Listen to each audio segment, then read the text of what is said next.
Makan sambal di Madagaskar, maju terus pantang mundur. Selamat datang kembali di channel yang suaranya terdengar ganteng, suka nonton. Di hari yang spesial ini Mimin akan membahas film yang berjudul Rebel Moon Part 2. Film ini merupakan kelanjutan langsung dari film pertamanya. Buat kalian yang belum nonton film pertamanya, enggak apa-apa. Yang terlewat janganlah disesali, apalagi dipikirkan. Oke, siapkan peralatan tempur kalian. Kopi, roti, nasi, indomie, super mie, seledri, istri budi. Agar lebih asyik nontonnya, silakan subscribe jika ingin dan jangan ditahan-tahan. Tapi jika tak ingin, saya nggak suka dengan Anda. Tanpa berlama-lama dan berkata-kata, mari ditonton lur.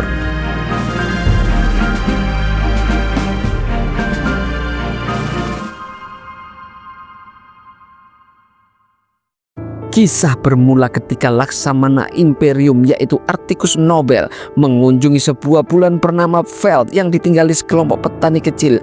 Bulan tersebut mengorbit pada sebuah planet raksasa dan merupakan wilayah terluar dari kekuasaan Imperium Motherworld. Sebuah imperium raksasa yang memiliki ribuan planet koloni di seluruh alam semesta. Penjelasan ini tidak ada di pelajaran tata surya lur.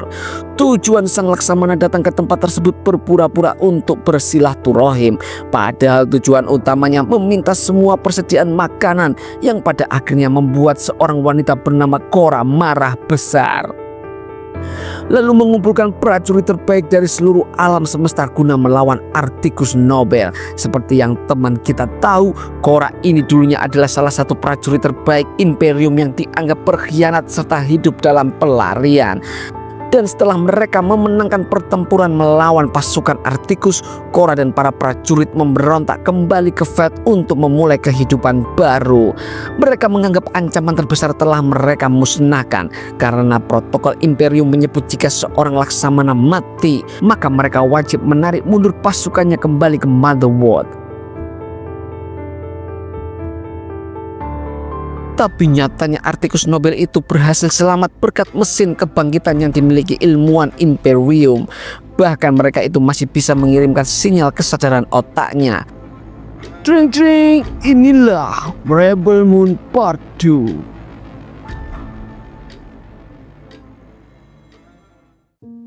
Kedatangan Cora disambut Dan Hagen. Mereka berkumpul di balai desa untuk beristirahat dan bermusyawarah. Namun tanpa sepengetahuan mereka, komandan Imperium yaitu Cassius menghubungi Aris. Cassius ingin memastikan apakah persediaan makanan siap diangkut dalam waktu 5 hari ke depan. Aris menjawab semua sesuai jadwal dan mereka tidak perlu khawatir. Aris ini adalah prajurit yang datang bersama Articus untuk mengamankan desa. Tapi Aris malah berkhianat kemudian memihak warga desa.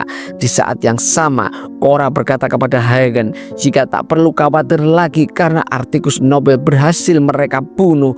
Padahal yang bersangkutan sudah berani minum es lagi alias sudah sembuh. Tak lama berselang, Aris memberitahu Cora kalau pasukan Imperium akan datang ke sini dalam waktu 5 hari ke depan. Kabar tersebut tentu saja bertentangan dengan perkataannya. Sebagai seorang mantan jenderal, Titus tidak yakin kematian Articus akan membuat Imperium getar. Apalagi menyangkut persediaan makanan, pasti kalau lapar mengusahakan dan pasti mereka akan kembali. Lalu Titus minta semua warga berkumpul. Dalam 5 hari ke depan armada Imperium akan datang ke tempat ini mengambil hasil panen. Berbagi rezeki kepada mereka bukan berarti menyelesaikan masalah, karena bisa saja mereka itu akan tuman dan menghancurkan planet ini setelah mendapat persediaan. Untuk itulah Titus meminta warga memanen gandum dalam 3 hari sebelum pasukan Imperium datang ke sini. Lalu gandum-gandum tersebut akan mereka sembunyikan di setiap bangunan di desa ini sebagai strategi pertahanan dan alat negosiasi. Dengan begitu, Imperium tidak akan berani menghancurkan desa atau mereka akan kehilangan gandum tersebut. Dan yang terakhir, Titus akan melatih mereka strategi perang setidaknya untuk pertahanan diri jika terjadi sesuatu yang tidak diinginkan. Cora kemudian menceritakan alasan ia kabur dari Imperium kepada Gunnar. Semua berawal ketika Cora atau yang saat itu dipanggil Artelais ditunjuk menjadi pengawal putri raja. Saat itu ia bersama Raja Ratu dan putri itu sendiri menghampiri peresmian kapal tempur terakhir yang menandakan era kedamaian ada di depan mata. Namun hari itu adalah hari di mana sebuah pengkhianatan dilakukan. Raja dan Ratu dijebak kemudian ditikam Belisarius, sementara Korra diperintahkan menembak sang putri raja. What are you waiting for, child? Do it!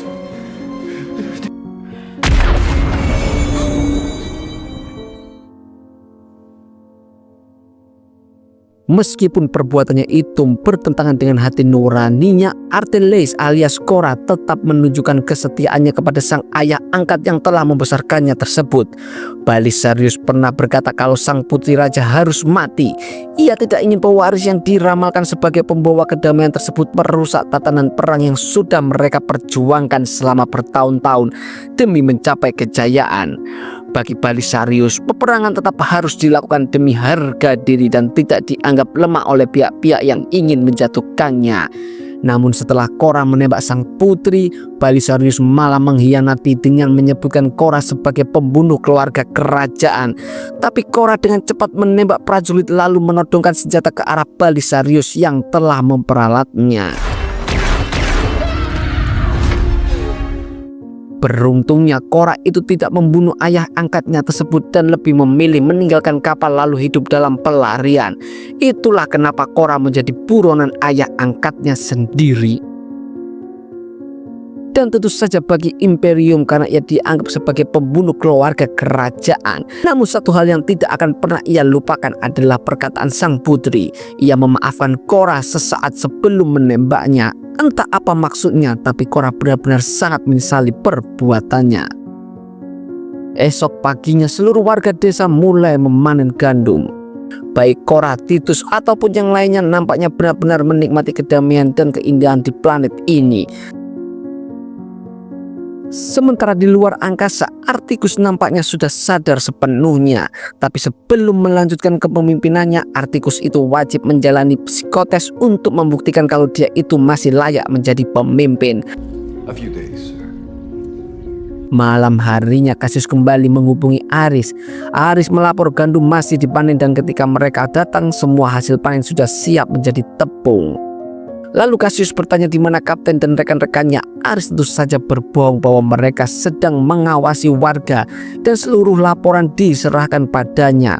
Selesai komunikasi, Artikus memberitahu Cassius bahwa anak buahnya itu berbohong dan telah berkhianat. Sudah jelas bahwa Scargiver dan yang lain ada di sana karena tidak mungkin seorang kapten menyerahkan komunikasi penting kepada sang prajurit.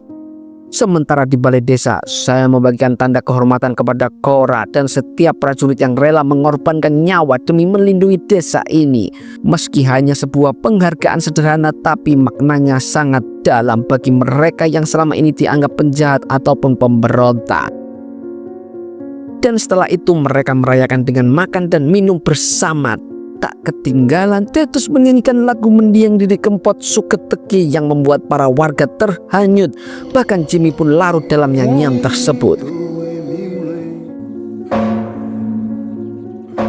Esok paginya Titus mengumpulkan warga desa. Ia ingin setiap kantong gandum yang mereka miliki disimpan di setiap bangunan yang ada di desa ini. Lalu Aris menunjukkan saat ia datang ke sini mereka itu membawa persenjataan lengkap seperti senjata, bahan peledak, rudal, penghancur ataupun radio komunikasi. Mereka bisa menggunakannya untuk mempertahankan dirinya. Korra dan Aris kemudian mengambil pesawat angkasa yang Korra gunakan untuk mendarat di planet ini sebelumnya. Dan ternyata pesawat itu masih berfungsi sangat baik. Wow, it still works.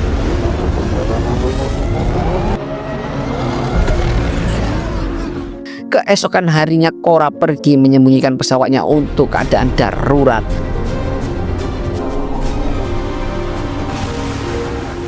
Korra tanpa sengaja bertemu dengan Jimmy, robot pelindung keluarga kerajaan. Jimmy berterus terang selama di desa ini, ia terus memperhatikan aktivitas warga yang cukup mempengaruhi dirinya. Meski dia ini adalah robot pelindung kerajaan yang semestinya lebih memihak kepada Imperium, hanya saja ia tidak pernah memiliki kesempatan melayani raja ataupun melindungi putri dari kematiannya. Cora menyebut mereka berdua ini memang diciptakan Imperium untuk menjadi mesin pembunuh. Tapi ketika Jimmy menyelamatkan Sam sebelumnya, hal itu menandakan Jimmy itu berpihak kepada warga meski ia tidak menyadarinya. Tak lama berselang, kapal tempur Dreadnought terlihat di angkasa. Melalui sensor pemindai, Articus melihat tumpukan gandum disimpan di setiap bangunan penduduk, serta wanita dan anak-anak berkumpul di balai desa. Articus ingin menghindari peperangan secara langsung, lalu meminta anak buahnya diam-diam menyelinap ke balai desa, kemudian menangkap wanita dan anak-anak. Sementara ia akan mengalihkan perhatian dengan mencoba bernegosiasi dengan para petani.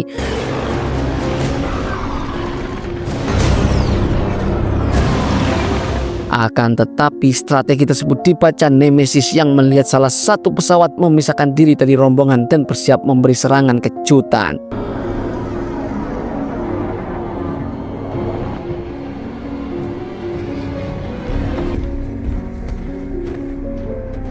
Turun dari pesawat, Cora langsung menemui Articus yang ternyata baru saja memotong rambutnya.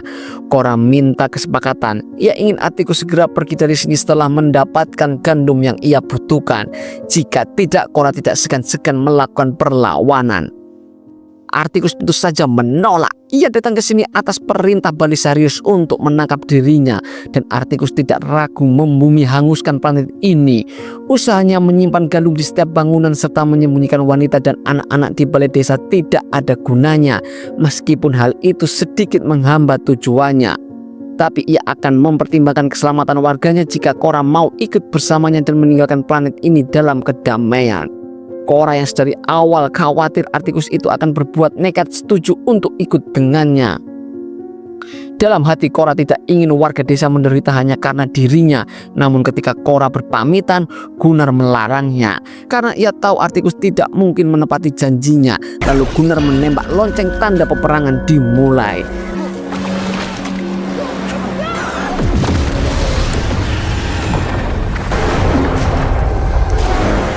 Warga yang lainnya turut menembaki pasukan dari tempat persembunyiannya. Tapi tak butuh waktu lama, Articus menemukan persembunyian mereka lalu menghajar mereka satu persatu.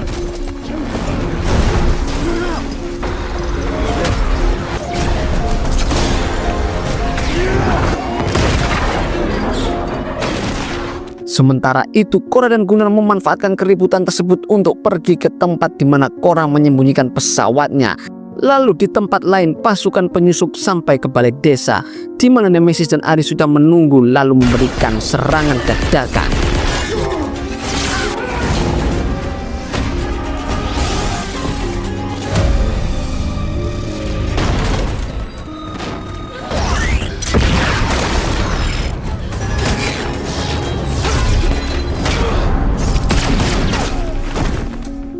Setelah puas menghajar para petani, sebuah pesawat turun menjemput Articus dan melihatnya lalu berusaha membunuhnya.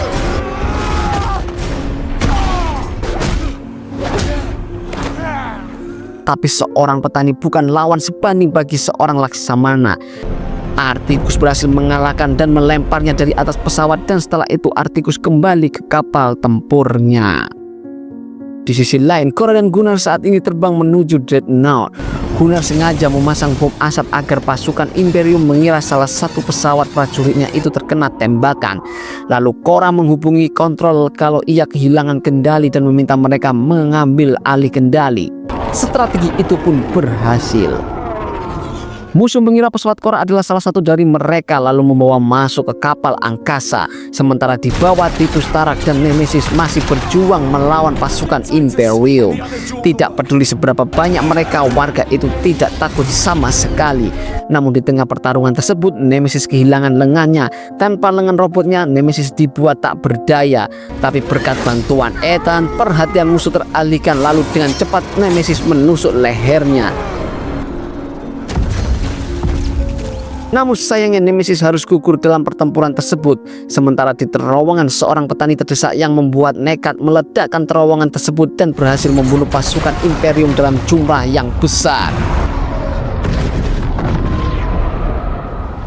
Momentum itu dimanfaatkan Titus dan yang lainnya memerondong pasukan Imperium hingga habis tak tersisa. Semua orang pun merayakan keberhasilan tersebut. Akan tetapi dari balik kumpulan asap muncul kendaraan lapis baja bersama ratusan pasukan Imperium. Mereka menyerang pasukan memberontak hingga memaksa mereka mencari tempat perlindungan. Sementara di kapal Dreadnought, pasukan Imperium membawa Cora dan Gunnar ke ruang medis untuk diobati. Cora dan Gunnar memanfaatkan situasi tersebut untuk menyerang prajurit. Tujuan mereka adalah meledakkan ruang mesin itu lalu kembali ke darat. Cora meminta Gunnar menjaga pesawat sementara ia akan menyusup ke dalam karena secara teknis dia lebih mengetahui seluk-beluk kapal ini.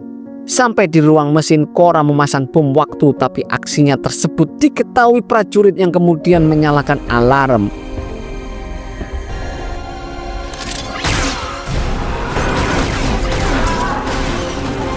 Saat diberitahu kalau ada penyusup wanita di dalam kapal, Articus langsung menyadari kalau penyusup itu adalah Artelius alias Cora. Articus pun enggak mau ambil pusing. Ia memerintahkan Cassius membumi hanguskan pemukiman dengan senjata pemusnah. Tapi Cassius mengingatkan kalau gandum itu belum diangkut dan pasukan mereka sedang bertempur di bawah. Articus enggak peduli, mereka masih bisa mencari gandum di tempat lain. Lagi pula berkurangnya jumlah pasukan artinya berkurang juga jumlah kebutuhan makanan. Waduh, jahat banget ini lur. Dan yang terpenting mereka harus segera menangkap Scargiver lalu kembali ke Motherworld.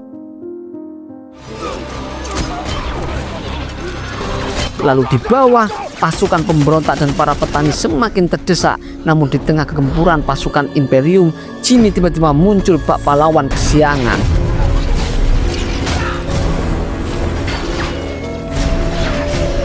Robot kerajaan yang sudah menaklukkan ribuan planet itu akhirnya memihak warga desa, kemudian menyerang pasukan Imperium hingga habis tak tersisa.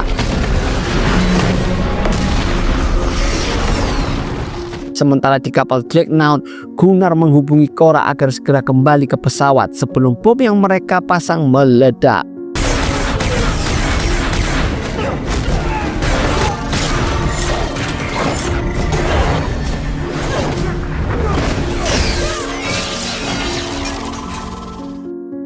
Tapi kemunculannya sudah ditunggu Articus di hangar. Namun bersamaan dengan hal tersebut, bom yang dipasang Cora meledak.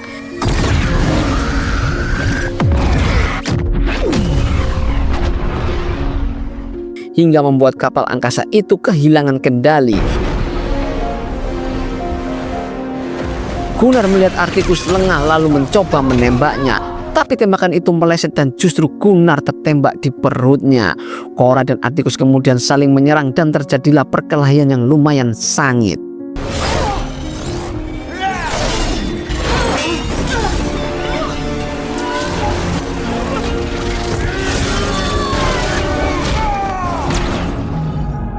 Tapi seperti yang kita tahu, Articus itu bukanlah lawan yang mudah dihadapi. Penjahat itu berhasil menyudutkan Cora dan membuatnya tak berdaya. Dari belakang, Gunnar memanfaatkan kelengan Articus lalu menusuknya dengan lightsaber. Mereka berdua kemudian bergegas naik pesawat kemudian mendarat di permukaan.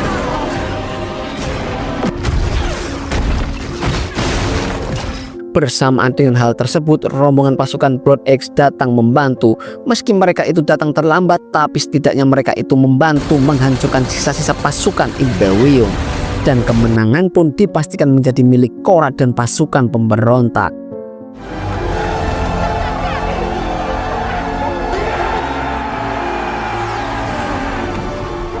Namun sayangnya akibat luka tembak di perutnya, Gunnar gugur dan meninggalkan duka yang mendalam bagi Cora dan yang lainnya.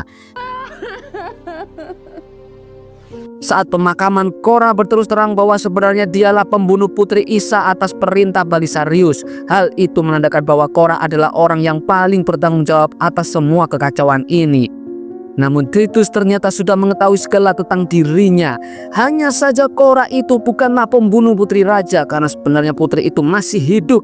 Putri Isa lebih dari sekedar kematian dan merupakan keajaiban itu sendiri. Itulah kenapa putri raja diramalkan akan membawa kedamaian bagi alam semesta. Peperangan ini tidak akan pernah usai selama Belisarius masih hidup, dan tugas mereka selanjutnya adalah menemukan sang putri, kemudian berjuang bersama-sama. Semua yang ada di sini sudah tentu akan mendukungnya. Tidak perlu seperti apapun masa lalunya.